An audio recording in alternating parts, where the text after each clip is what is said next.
Hola jovencitos, ¿cómo se encuentran? Vamos a continuar con nuestras clases de seminario y en esta oportunidad vamos a seguir avanzando con los temas donde, como ustedes van a poder apreciar, vamos a tratar entonces en conjunto el tema de inteligencia e inteligencia emocional. Quien les habla es María del Rosario, soy profesora de psicología y vamos juntos a ver cuáles son estos temas que tienen que ver con la inteligencia y también con la inteligencia emocional. Entonces, vamos a ver de que ambos temas se relacionan, ¿no? Porque tienen que ver con el hecho de adaptarse al ambiente. Entonces, vamos a ir revisando, vamos a ir también aprendiendo, ¿no? Repasando seguramente algunos temas que se relacionan con dichos conceptos, ¿no? Por ejemplo, acá vemos que la inteligencia, ¿cómo se define? La inteligencia se define como la capacidad de poder resolver problemas nuevos, ¿no? Así, la inteligencia, muchachos, tiene que ver entonces con esa habilidad, con esa destreza que la persona tiene cada vez que se enfrenta a una situación nueva, ¿no? Ahora, la inteligencia también está comprendida por tres elementos, que son las aptitudes. En este caso, una aptitud sería una condición ya innata, algo biológicamente ya que nosotros vamos a heredar, y que hace posible que un sujeto pueda más adelante desarrollar, ¿no? De manera eficaz y rápida también ciertas actividades, ¿no? Por ejemplo, hay personas que nacen con talento, con aptitudes para el deporte, flexibilidad, por ejemplo, muscular, ¿no? Rapidez, entonces todo eso tiene que ver con la aptitud. La capacidad, en cambio, viene a ser ya aquel aspecto que es aprendido, ¿no? Una capacidad viene a ser aprendido, adquirido, y que nos permite realizar también con éxito una determinada actividad. Por ejemplo, se puede decir que una capacidad son todas aquellas estrategias, ¿no? Todas aquellas métodos, técnicas que de repente uno va desarrollando, ¿no? Esas son las capacidades. Recuerden, jovencitos, que las capacidades son aprendidas. Luego está la habilidad. La habilidad viene a ser el hecho de que la persona lo va perfeccionando con la práctica constante, ¿no? La persona comúnmente está practicando constantemente y esto hace que se vuelva ya con mucha rapidez, ¿no? Que se vuelva prácticamente pues ya diestro en una determinada actividad. Entonces, eso vemos el caso, por ejemplo, de los deportistas olímpicos, ¿no? Que tienen ya esa práctica para correr, para ejercer de repente la natación, ¿no? Entonces, esos tres aspectos tienen que ver con la inteligencia. Se mide las aptitudes, se mide las capacidades y se mide también la habilidad, ¿no? Principalmente. Ahora, muchos han intentado también medir la inteligencia a través de una disciplina llamada psicometría, ¿no? Entonces, que se trata sobre la medición también de la misma, donde la persona puede medir la inteligencia en forma indirecta y aproximada, ¿no? Eso sí, dicha medición nunca es exacta, nunca viene a ser pues directa, sino solo presenta esas características de ser aproximada, indirecta, ¿no? Ahora, en dicha medición se tienen en cuenta dos edades, la edad mental y la edad cronológica. Cuando hablamos de edad mental, se hace referencia a lo que es la edad expresada en rendimiento, ¿no? En rendimiento cognitivo, cómo es la reflexión, cómo es el razonamiento, esa es la edad mental. Esto fue propuesto por Alfred Binet. Alfred Binet dio a conocer en su test de inteligencia indicadores para poder medir la edad mental. Entonces, Alfred Binet, jovencito, fue el primero que diseñó el test de inteligencia. Ahora, la edad cronológica es la edad que tú y yo sabemos, ¿no es cierto?, que está expresado en meses, ¿no? Por ejemplo, si tú me dices, profesora, yo tengo 17 años, yo tengo 18, esa es tu edad cronológica, ¿ya? Esa es la edad expresada en meses de vida, así se le conoce. Acá tenemos, por ejemplo, otros detalles más que permiten hallar un resultado, como es el cociente intelectual, ¿no? El cociente intelectual ya viene a ser una cifra, viene a ser una operación que va a cuantificar la inteligencia, pero eso sí se vale de la edad mental y la edad cronológica, ¿no? Entonces, este cociente intelectual fue propuesto por el señor William Stern. Tenemos ahí entonces la famosa fórmula donde CI significa cociente intelectual, pero esto va a ser igual a la EM, que es la edad mental sobre edad cronológica por 100. Tenemos acá un ejemplo de aplicación, ¿no? Ana tiene 13 años de edad cronológica y su edad mental es 12 años y 3 meses. Si te das cuenta, puedes observar que le añaden meses. Entonces, si es así, tenemos que realizar la siguiente operación, ¿no? 12 por 2, 13. 12 por 12 más 3. Y esto sería dividiendo 13 por 12, ¿no? Entonces realizamos las operaciones, al final lo multiplicamos por 100 y tenemos como resultado el puntaje de 94. Si nosotros ubicamos este puntaje, ¿no? Vamos a ver que ella se encuentra en la clasificación promedio, ¿sí o no? 94 justamente es acá, la clasificación de promedio. 94, justo estaría acá. Pero vemos también otras clasificaciones, ¿no? 110, 119, 120, 129, y de 130 más ya es muy superior, ¿no? Muy bien, entonces así como ustedes han podido notar, han podido ver, también se puede medir de esa manera la inteligencia. A ver, Jean Piaget, acá también es importante estudiar, ¿no? Porque este señor ha investigado la evolución de la inteligencia. Por eso dice desarrollo de la inteligencia o desarrollo también evolutivo, ¿no? De la inteligencia. Desarrollo cognitivo. Jean Piaget propone que hay funciones, ¿no? Unas son funciones invariantes, como es la organización, que viene a ser la estructura intelectual interna, en la cual cada uno empieza a clasificar, ¿no? Clasificamos la realidad. Y luego nos adaptamos. Dice Piaget que la adaptación es una tendencia natural que tiene la persona hacia el equilibrio, ¿no? Pero dicha tendencia de adaptación solo se va a lograr si tenemos asimilación y acomodación. Son palabras claves para Jean Piaget, ¿ya? Entonces, mucha atención con esto. La asimilación acá se define también como parte de un esquema, ¿no? La asimilación integra nuevos elementos donde la persona recepciona nueva información a los esquemas que ya están existentes. Eso viene a ser la asimilación. Después de allí empieza la acomodación, que viene a ser la incorporación, pero también modificación de nuevos esquemas que ya están entonces con un reajuste, están ya otra vez reestructurados. Muy bien, y que van a modificar los antiguos esquemas mentales. Entonces, la persona, por ejemplo, el niño, sabía que cuando se hablaba de mamíferos, el prototipo es pues la vaca, el caballo, ¿no? El camello, el gato, ¿no? Un animalito muy cercano. Pero cuando en eso ve de repente la ballena, ¿no? O también el delfín, entonces que también son pues mamíferos, ¿no? Entonces eso le provoca ya una contradicción, ¿no? Porque no pensaba que los mamíferos también podían quizás nadar. Entonces ahí tiene que acomodar la información, esto es crear nuevos esquemas y así va a ampliar su repertorio también de esquemas mentales, ¿no?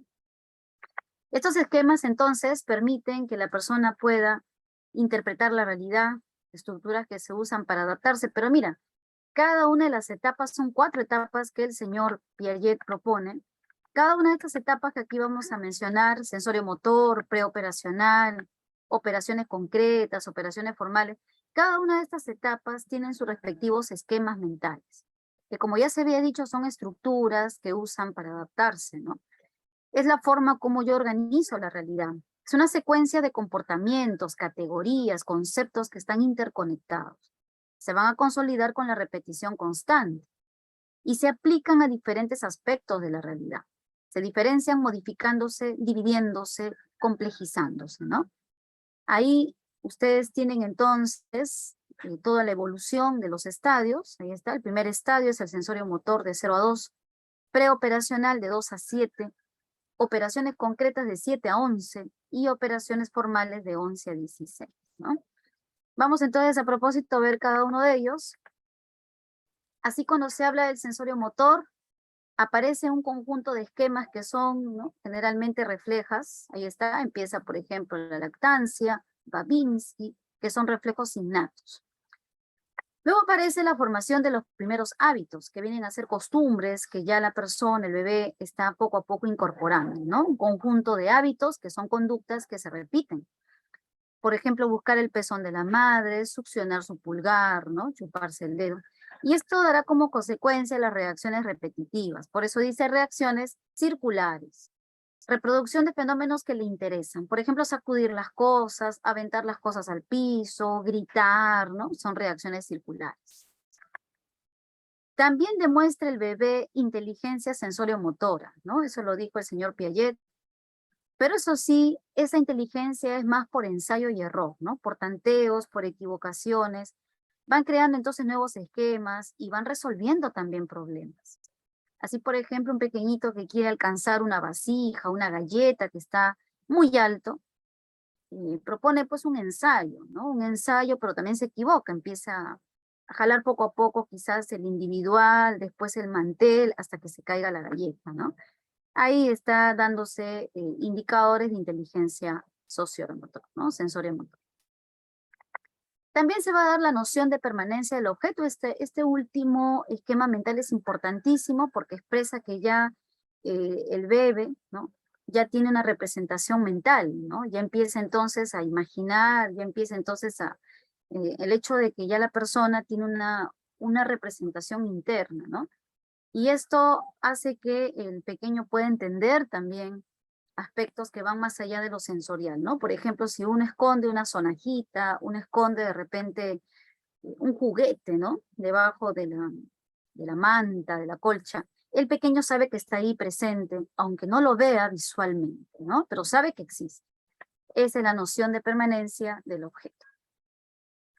A medida que pasa el tiempo, de 2 a 7 años, Piaget menciona que ahora los pequeñitos se van a dividir en dos grandes grupos, preoperacional de tipo subestadio simbólico, que tienen también su característica, ¿no? De 2 a 4 años.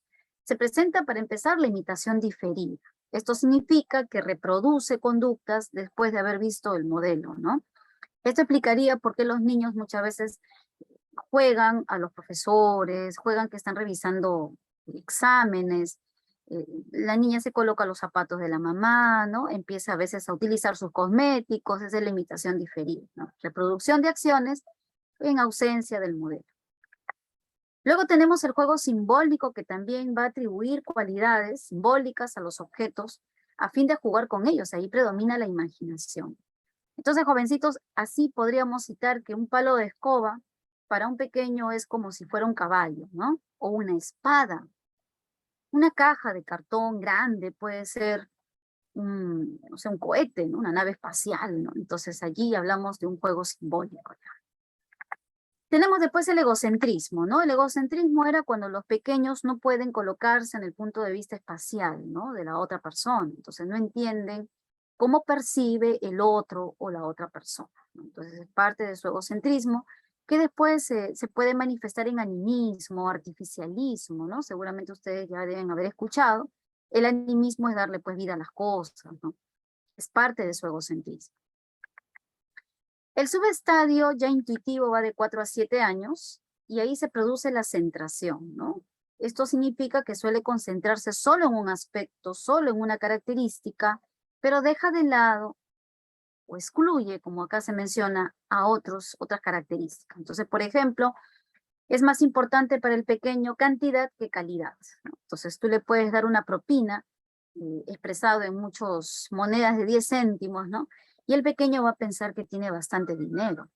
En cambio, si a otro sobrino tú le das solo una monedita de 2 soles, entonces va a romper a llorar, ¿no? ¿Por qué? Porque va a decir, ¿por qué me das solamente una moneda?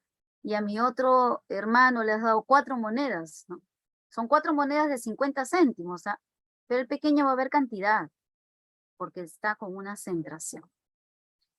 Después tenemos la irreversibilidad, que es la incapacidad de poder revertir las cosas, ¿no? Entonces, los pequeños acá en esta etapa, en este estadio, pueden tener un conteo ascendente, pueden contar del 1 al 10, del 1 al 20, decir los días de la semana, del lunes al domingo, pero el problema va a ser que no pueden regresar, ¿no? No pueden hacer en forma descendente. Entonces, muy difícil será, decía Piaget, que te digan domingo, sábado, viernes, jueves, miércoles, martes, lunes, eso no lo van a poder hacer, ¿no?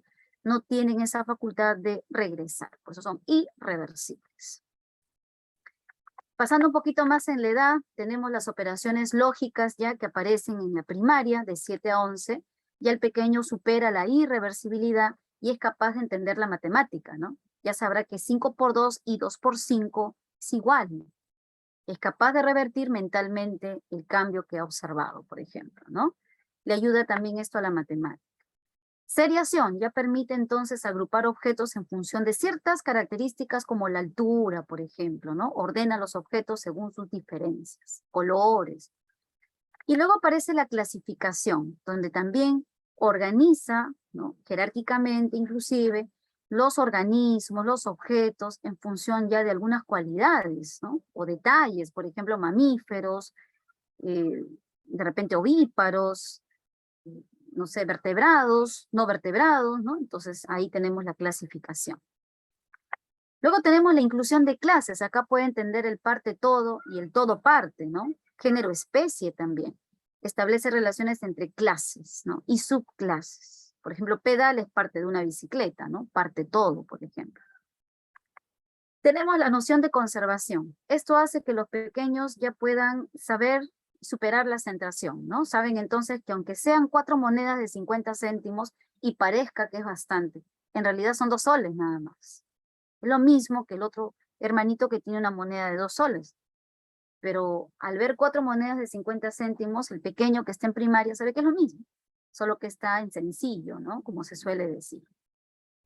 Conserva entonces ya las propiedades, la masa, la forma, ¿no?, el peso de los objetos. Cuando el pequeño ya crece y está en la adolescencia, nos encontramos en las operaciones lógicas que ya son formales. El concreto todavía necesita valerse de la realidad, experimentar, ¿no? Sin embargo, las operaciones formales, el adolescente que se encuentra aquí, ya tiene un pensamiento abstracto. Justamente eso es uno de los esquemas que se van a ir dando, ¿no? Ya puede razonar eficazmente acerca del presente, pasado, futuro. Esto hace que el muchacho adolescente pueda tener un proyecto de vida, ¿no? Hacer un análisis FODA. Entonces es capaz de distinguir entre lo que existe ahora y las posibilidades. Esto está unido también al razonamiento hipotético, ¿no? Le permite también elaborar teorías, expresar sus propias ideas, sus argumentos, hacer deducciones, ¿no? Deduce conclusiones a partir de hipótesis, formula sus propias hipótesis, y la deducción de conclusiones a partir de premisas que son ya hipótesis. También puede entender algún lenguaje que es de tipo connotado, ¿no?, en la cual recibe el nombre de lenguaje metafórico. Entonces entiende los refranes, entiende, por ejemplo, los poemas y las figuras literarias, ¿no? El hiperbatón, oxímoron, sinécdoque, ¿no?, que son ya figuras literarias que muchas veces encontramos en los poemas, ¿no? Entonces las metáforas tienen ya un significado literal o concreto, y otro menos obvio, ¿no?, que es el sentido figurado.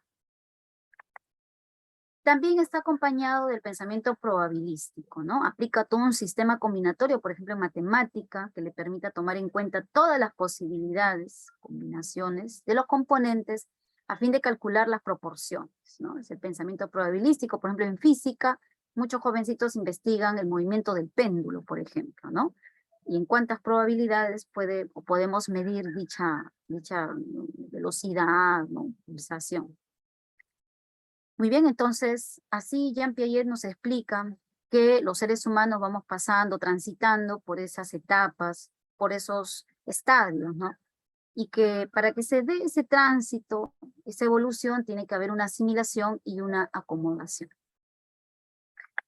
Luego tenemos la creatividad. Bueno, la creatividad es parte de la imaginación, solo que la creatividad viene a ser ya lo concreto, ¿no?, que muchas veces ha ayudado a la ciencia, al arte, a la tecnología, a solucionar algunos problemas, ¿no? Por eso dice acá capacidad de descubrir relaciones entre eventos antes no relacionados, manifestándose en productos, ¿no?, que solucionan problemas de forma exitosa, ¿no? Entonces, la creatividad viene a ser cuando ya la persona empieza a solucionar algo, ¿no?, poner de manifiesto algo, ¿no? Por ejemplo, muchas veces, después de algunas situaciones fuertes, problemáticas, ha surgido la creatividad. En el caso de los POSIT, dice acá, ¿no?, fue producto, dice, de un fracaso. Entonces la persona decidió organizarse, planificar e inventar estos papelillos de colores, ¿no?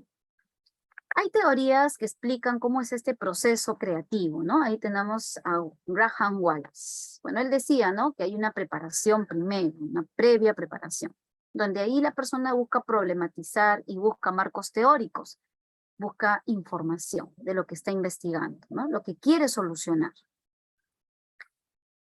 Luego incuba ideas, empieza a pensar, se desconecta por eso del problema y lo ve de muchas perspectivas, ¿no? Plantea tentativas de solución. Eso es lo que hacen los científicos, empiezan a buscar múltiples soluciones y por un momento se desconectan del problema para verlo en otros ángulos, ¿no? Luego de allí viene la iluminación, viene la eureka, ¿no? Surgen soluciones a nuevos problemas, ¿no? O también nuevos problemas se van dando, ¿no? Entonces, ¿por qué flotaba el corcho? Decía el señor Arquímedes. ¿Cómo podemos hacer que de repente construir algo volador, ¿no? Entonces sí, en efecto, construyeron el primer avión de madera los hermanos Wright, ¿no? Ahí estuvo entonces la iluminación y luego la aplicación, la verificación de dicha creatividad, dicho invento, ¿no? Después a prueba de la solución propuesta. Para Graham Wallace, entonces, existen estas 4 etapas que todos los científicos, todos los inventores han pasado, ¿no? Preparan el contexto, incuban una idea, ilumina, tiene un numen, una especie de iluminación, ¿no? Y luego ya aplican aquello que han inventado. Tenemos también otra propuesta de Edward Taylor, ¿no? Este señor dice, bueno, ¿no? Aquí hablamos de lo expresivo, ¿no? Dice que la creatividad pasa por niveles. El nivel expresivo es el más básico, el más espontáneo, donde no hay técnicas, no hay métodos, y esto lo encontramos en los dibujitos que podemos ubicar rápidamente en los niños, ¿no? Ahí están esos dibujitos en los cuales los pequeños expresan también su sentir, ¿no? Cómo ven la realidad. No utilizan técnicas, nada, simplemente expresan, empiezan a plasmar, ¿no? Lo que ellos están sintiendo, su creatividad. Esa es la función expresiva, decía Taylor. Ahora, cuando ya se utilizan técnicas, ¿no? Por ejemplo, técnicas del difuminado en arte, técnicas de lo que se hace en óleo, ¿no? En acuarelas, entonces ya utiliza técnicas para crear algo útil, ¿no? Ya estamos hablando de lo productivo, cuando ya hay técnicas. Inventiva se refiere al descubrimiento en ciencia o arte. Aquí, por ejemplo, se va a dar los inventos, por eso la palabra inventiva, ¿no? Ahí es donde se crea, por ejemplo, una vacuna contra un virus, donde se inventa de repente un aparato, ¿no? Como en el caso de los hermanos Wright, que inventaron el primer avión de madera, o los hermanos Bell, que inventaron el teléfono, ¿no? Luego se innova. Así los primeros teléfonos eran pues bastante básicos, ¿no? Por ejemplo, los smartphones, los primeros celulares o teléfonos móviles eran muy pesados, ¿no? Eran bastante amplios y después se ha ido perfeccionando, ¿no? Hasta ahora tener smartphones, que son teléfonos inteligentes. Entonces, ¿qué vemos ahí? Que se ha innovado, ¿no? Se ha perfeccionado, se ha transformado. Pero acá, cuando hablamos de un nivel emergente, es cuando ya se cambia paradigma, se cambia concepto, se cambia inclusive aspectos de una realidad que uno va entendiendo. Así pasó del concepto de Isaac Newton y Albert Einstein cambió un poco esas ideas, ¿no? Esos paradigmas. Bueno, ahora hablamos de la física cuántica, por ejemplo, también, ¿no? La teoría de la integración, ¿no? La teoría de las cuerdas, ¿no? Entonces, muchachos, ahí ya estamos hablando de una fase, un nivel emergente, ¿no? Ese es el más complejo que hay. Muy bien, entonces son cinco niveles expresados por Taylor, ¿no? Finalmente, jovencitos, vamos a hablar aquí de la inteligencia emocional, ¿no? Este tipo de inteligencia también no se debe de dejar pasar, porque no solo se debe de fortalecer la inteligencia académica, ¿no? Sino también la inteligencia emocional, que nos permite controlar nuestros propios sentimientos, la capacidad de entender también, entendernos a nosotros mismos y de aplicar esta información en la vida cotidiana, y eso nos va a permitir entender a los demás. ¿Cuáles son esas competencias? Según Daniel Goleman, acá vemos un importante psicólogo, filósofo también, que ha escrito el afamado libro que se convirtió, ¿no?, con mucha popularidad, de ahí el nombre de la fama, pues, ¿no? Daniel Goleman entonces escribe el libro Inteligencia Emocional, donde ahí en ese libro se expresa que debe haber competencia personal, ¿no? Entonces, estas competencias determinan el modo en que nos relacionamos con nosotros mismos, cómo nos vemos, cómo nos entendemos, qué conciencia tenemos de nuestra madurez, de nuestro desarrollo, ¿no? Qué recursos utilizamos para aprender, por ejemplo, cómo planificamos nuestras actividades, ¿no? Esa es la conciencia de uno mismo. El autocontrol, que es vital, pues, ¿no? Ya un jovencito me decía, si no hay autocontrol no se va a poder aprender, ¿no? Es importante lo que el joven mencionaba, ¿no? El autocontrol de nuestros estados afectivos, emocionales, impulsos también, ¿no? Luego tenemos la motivación. Esto es también una energía que uno mismo tiene que tener para poder alcanzar metas, alcanzar objetivos, ¿no? Son tendencias, dice, emocionales que guían o facilitan el logro de nuestros objetivos, ¿no? Estas son competencias personales, pero también hay competencias sociales, ¿no? Esto ya tiene que ver con la interacción social.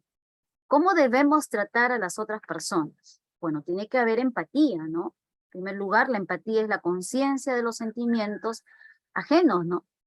Preocupaciones, necesidades. Entonces también es importante que tengamos empatía, que nos pongamos en el lugar, que nos pongamos en los zapatos, como dice, de la otra persona, ¿no? Que nos pongamos en los sentimientos, en las necesidades, ¿no? De la otra persona. Y de esa manera, lejos de señalar, vamos a poder entender el porqué de sus conductas.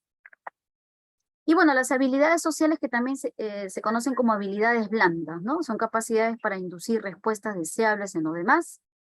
De hecho, la violencia no es una habilidad social ni la comunicación violenta, sino más bien la asertividad es una habilidad social. ¿Qué es la asertividad?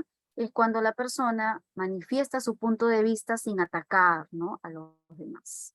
Saber decir no. Hay jovencitos que a veces dicen, no, yo no puedo decir no porque tengo miedo que se vaya a molestar, ¿no? La persona. Entonces hay que saber decir no. Muy bien, estas son entonces las competencias, muchachos. Hemos visto entonces un poquito la inteligencia en términos académicos, la psicometría y también lo que propone Piaget, ¿no? Ya él nos habla de un desarrollo, de una evolución. Y finalmente hemos hablado de lo que son las competencias según Daniel Goleman, ¿no? Entonces, nos vamos a quedar hasta acá y luego vamos a regresar para poder dar solución a las preguntas. ¿Ya, jovencitos? Entonces, hasta ahí lo dejamos, muchachos, y nos veremos en la próxima sesión, ¿ya? Nos vemos, jovencitos, y nos encontramos dentro de un momento para poder ya dar el resultado de las preguntas. ¿Ya, jovencitos?